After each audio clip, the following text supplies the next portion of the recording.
Permítanme, quisiera enaltecer más a nuestros futuros.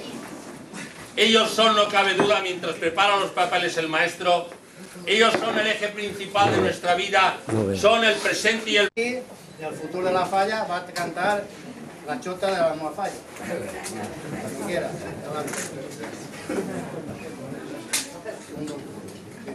Ya.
Mira, hay que sonreír así.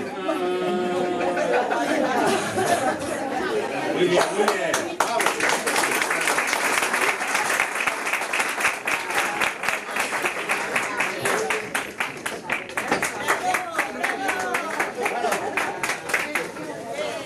Bien, señora.